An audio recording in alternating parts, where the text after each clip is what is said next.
के बाद आज बीजेपी ने अपना घोषणा पत्र, जिसे उन्होंने संकल्प पत्र नाम दिया है, वो आज जारी कर दिया है और गृह मंत्री अमित शाह सबको संबोधित कर रहे हैं। देना हो, गरीब कल्याण के काम हो या शिक्षा का क्षेत्र हो, हर क्षेत्र के अंदर हमने हमारे संकल्पों को पूरा किया है और हम आगे पर भी इसी इतिहास को बरकरार करने चाहेंगे।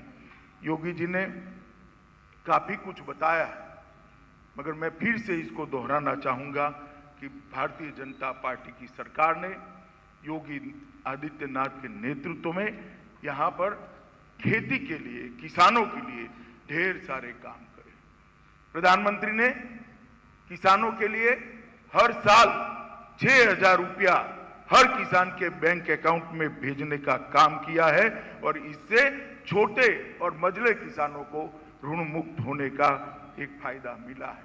योगी जी ने आने के बाद तुरंत ही 2 ही महीने में लगभग 86 लाख लघु एवं सीमांत किसानों का कर्जा, जो 36,000 करोड़ से ज्यादा जिसकी लागत आई, उसको माफ करने का काम किया है और लगभग 4.72 लाख करोड़ रुपए का ऋण किसानों को उपलब्ध कराने का काम किया है। लंबित सिंचाई की 17 की 17 परियोजनाएं, इसमें से कुछ परियोजनाएं तो मेरे जन्म की पहले, मेरी आयु आज 57 साल है, मेरे जन्म के पहले की परियोजना जो लंबित थी, जिसको योगी आदित्यनाथ के नेतृत्व में 17 की 17 योजनाओं को हमने 17 की 17 योजनाओं को हमने पूरा किया है और मोदी जी के उत्तर प्रदेश के विकास के विजन के अनुरूप केन बेतवा की नई योजना की भी हमने शुरुआत की थी। हमने कहा था सुरक्षा सुनिश्चित करेंगे। मित्रों, मैं आज बहुत संतोष के साथ उत्तर प्रदेश की जनता को कहने आया हूं, मैं उत्तर प्रदेश में इस चुनाव अभियान में भी सभी क्षेत्र में जाकर आया हूं। जहां जहां भी हम पूछते हैं, कभी मैं भी पूछ लेता हूं कि भैया भारतीय जनता पार्टी को वोट दोगे, ऐसा कहते हो, मगर वोट क्यों दोगे? तो उसने कहा सब बाकी बहुत सारे कारण है, मगर वोट देने का प्रमुख कारण है तो भारतीय जनता पार्टी ने, योगी जी ने उत्तर प्रदेश को सलामत बनाया है। 5 साल पहले उत्तर प्रदेश एक दंगा युक्त प्रदेश माना जाता था। उत्तर प्रदेश के अंदर, विशेषकर पश्चिमी उत्तर प्रदेश में और अवध क्षेत्र में माताओं बहनों की सलामती नहीं थी। हमने कहा था कि आप हमें शासन करने का मौका दीजिए, हम माफिया मुक्त उत्तर प्रदेश बनाएंगे, उत्तर प्रदेश को अपराध से मुक्त बनाएंगे। आज मैं आपको कहना चाहता हूं कि 5 साल की सरकार चलने के बाद आज उत्तर प्रदेश में माफिया पलायन कर गए हैं और उत्तर प्रदेश में कानून का राज प्रस्थापित हुआ है।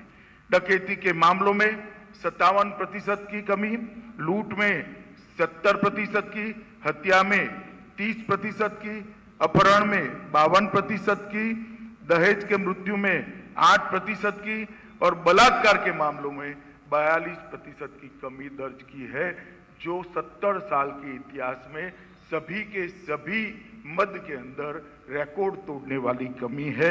मैं इसके लिए योगी आदित्यनाथ जी को हृदय से साधुवाद देना चाहता हूं कि भारतीय जनता पार्टी के 5 साल के शासन में उत्तर प्रदेश एकदम सुरक्षित राज्य बना है। हमने एंटी भूमाफिया टास्क का भी वादा किया था। आज मैं कहना चाहता हूं, लगभग 2000 करोड़ की संपत्ति को भूमाफियाओं से मुक्त कराकर वहां गरीबों के आवास बन रहे हैं, कहीं एजुकेशनल इंस्टीट्यूट बन रहे हैं। ये 2000 करोड़ की संपत्ति सपा बसपा सपा बहन जी और भतीजे के राज में ये 2000 करोड़ की संपत्ति सपा और बसपा के भूमाफियाओं ने कब्जे की थी, उसको मुक्त कराने का काम भारतीय जनता पार्टी की योगी सरकार ने किया। हमने कहा था ग्रेड 3 और 4 के कर्मचारियों की भर्ती में से इंटरव्यू को समाप्त कर भ्रष्टाचार मुक्त भर्ती का वातावरण देंगे। आज हमने ये काम भी कर दिया है। आज 3 और 4 की सरकारी, ग्रेड 3 और 4 की सरकारी नौकरियों में इंटरव्यू समाप्त हो गए हैं। किसी की चिट्ठी की जरूरत नहीं, किसी भी सिफारिश की जरूरत नहीं, कोई आपकी जाति नहीं पूछेगा। मेरिट है तो आपको नौकरी मिलेगी मिलेगी मिलेगी। इस प्रकार का एक काम हमने किया है। 100 हेल्पलाइन का विस्तार कर 112 कर इसमें शहरों में 10 ही मिनट में पुलिस वाहन पहुंचती है और ग्रामीण इलाकों में 12 मिनट के अंदर पुलिस वाहन पहुंचे। इस प्रकार का हमने एक वातावरण का निर्माण किया है। मित्रों, मैं जरूर आपको कहना चाहूंगा, योगी जी ने बहुत संकोच से बताया है कि हमने प्रदेश में 25 से ज्यादा नए मेडिकल कॉलेज प्रस्तावित किए हैं और 59 जनपद ऐसे हो गए हैं जहां एक मेडिकल कॉलेज उपलब्ध है। मित्रों, इसके साथ साथ 10 अंतर्राष्ट्रीय स्तर के विश्वविद्यालयों की स्थापना करी है। 51 नए राजकीय महाविद्यालय खोले गए हैं। 79 नए महाविद्यालयों का भवन का निर्माण कर दिया गया है। 35 नए मेडिकल कॉलेज खोले गए हैं। मेडिकल सीटों की संख्या जो 1900 से कम थी उसको 4200 तक पहुंचाने का काम 5 ही साल में भारतीय जनता पार्टी की सरकार ने किया है। 28 इंजीनियरिंग कॉलेजों को खोलने का काम किया है। 26 पॉलिटेक्निक कॉलेजों की स्थापना की है और 771 कस्तूरबा विद्यालय खोलने का काम किया है। उत्तर प्रदेश के अंदर बेरोजगारी को दूर करना एक नारा हो सकता है, मगर बेरोजगारी को दूर करने के लिए शिक्षा की व्यवस्था करना, शिक्षा का इंफ्रास्ट्रक्चर करना, ये भारतीय जनता पार्टी के प्रधानमंत्री नरेंद्र मोदी जी का विजन है, जिसको योगी जी ने जमीन पर उतारा है। मित्रों, स्वास्थ्य के क्षेत्र में भी हमने ढेर सारे काम, मैं बड़े दुख के साथ उत्तर प्रदेश की जनता को बताने चाहता हूं। मैंने सपा के अध्यक्ष का बयान दिखा था कोरोना कालखंड के अंदर कि मोदी टीका है मत लगाइयो। मैं आज उत्तर प्रदेश की जनता को पूछना चाहता हूं, उन्होंने तो लगा लिया, अगर उनकी बात मानते तो आज तीसरी कोरोना की लहर में उत्तर प्रदेश की जनता सुरक्षित न होती। आज प्रधानमंत्री जी ने 130 करोड़ लोगों को मुफ्त कोरोना का वैक्सीन देकर सबको सुरक्षित किया है और समग्र देश में सबसे ज्यादा टीका लगाने वाला कोई राज्य है तो अपना उत्तर प्रदेश है।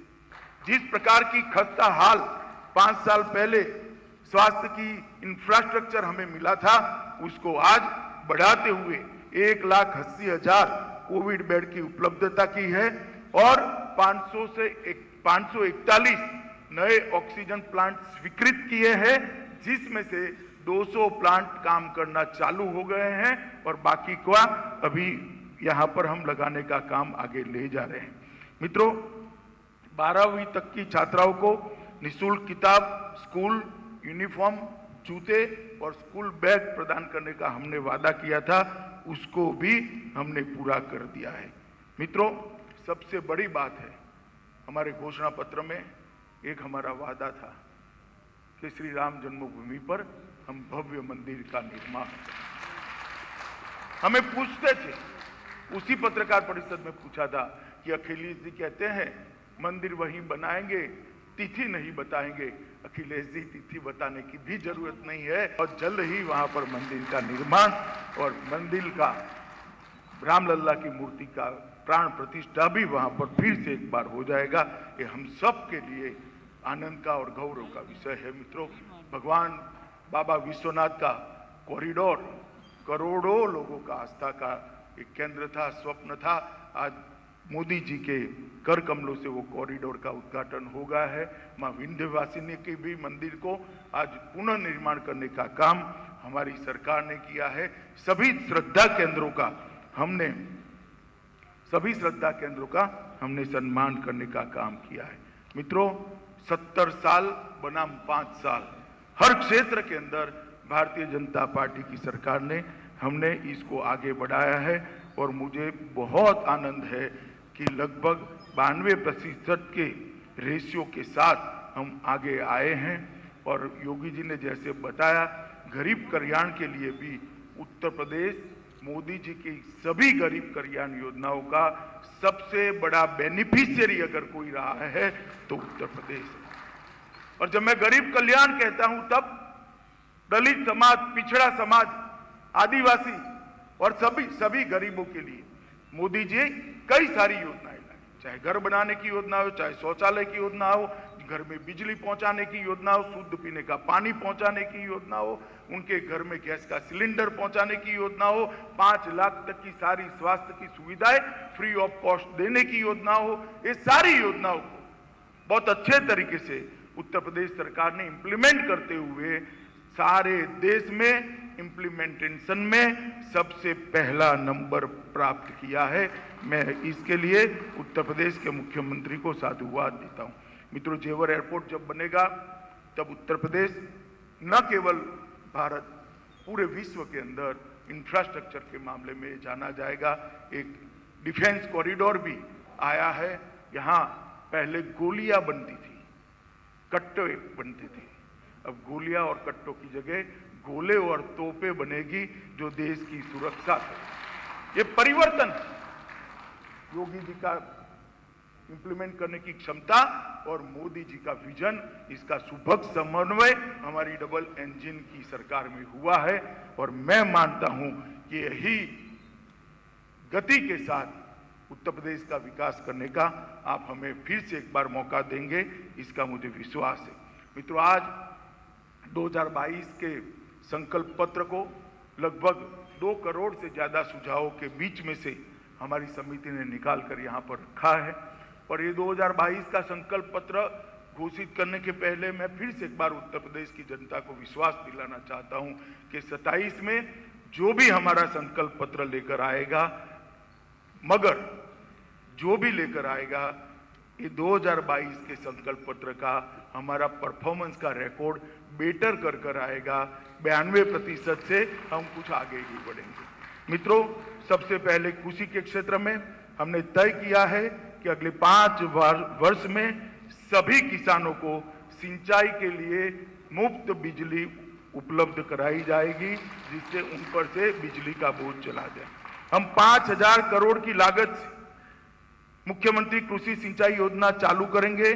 बोरवेल, ट्यूबवेल, तालाब और टैंक के निर्माण के अनुदान इससे प्रदान करेंगे, जिससे छोटे और मझले किसानों को बहुत बड़ा फायदा होगा। 25,000 करोड़ की लागत के साथ सरदार वल्लभ भाई पटेल एग्री इंफ्रास्ट्रक्चर मिशन बनाकर छटाई, ग्रेडिंग, इसके cold chain, godown, processing centre बनाकर वैल्यू एडिशन करने का काम करेंगे। किसान अपनी उपज कम दामों में बेचने के लिए मजबूर न हो, इसलिए उसको सुविधापूर्ण तरीके से संभालने की और उसका ग्रेडिंग करके उसको ज्यादा दाम मिल पाए, इसकी हम व्यवस्था करेंगे। 1000 करोड़ का भामाशाह भाव स्थिरता कोर्स बनाएंगे, जिससे आलू, टमाटर, प्याज और सब्जियों के जो दाम नीचे चले जाते हैं उसको हम सपोर्ट देने का काम करेंगे, जिससे किसानों को औने पौने दाम में अपना वो न। सबसे बड़ी बात, हमने वादा किया था कि गन्ना किसानों को हम भुगतान करेंगे। 1,49,000 करोड़ का भुगतान हमने किसानों का किया है। हर गन्ना किसान स्वीकार करेगा, एक भी गन्ना मिल भी बंद नहीं हुई है और हमें समय पर पैसा मिल रहा है। फिर भी कई किसानों को 14 दिन के अंदर भुगतान नहीं मिलता है। हम कानूनन स्थिति ऐसी करेंगे कि 14 दिन से ज्यादा अगर भुगतान करने में होता है तो उसका सूद चीनी मिल को किसान को देना पड़ेगा और किसान को सूद के साथ उसका पैसा मिलेगा। 5,000 करोड़ की लागत से गन्ना मिल नवीनीकरण मिशन के अंतर्गत चीनी मिलों के नवीनीकरण एवं सुविधा आधुनिकीकरण करेंगे और हम कोऑपरेटिव बेसिस पर 10 गन्ना मिलों की स्थापना कर उत्तर प्रदेश के गन्ना किसानों को मुनाफे में भी हिस्सेदार बनाने का काम करेंगे। प्रदेश में निषाद राज बोट सब्सिडी योजना शुरू करेंगे। 1 लाख तक की नाव 40% सब्सिडी पर प्रदेश के निषादों को मिलेगी। इसके लिए भी हम यहाँ रुकते एक छोटे से ब्रेक के लिए जल्द हाजिर होंगे।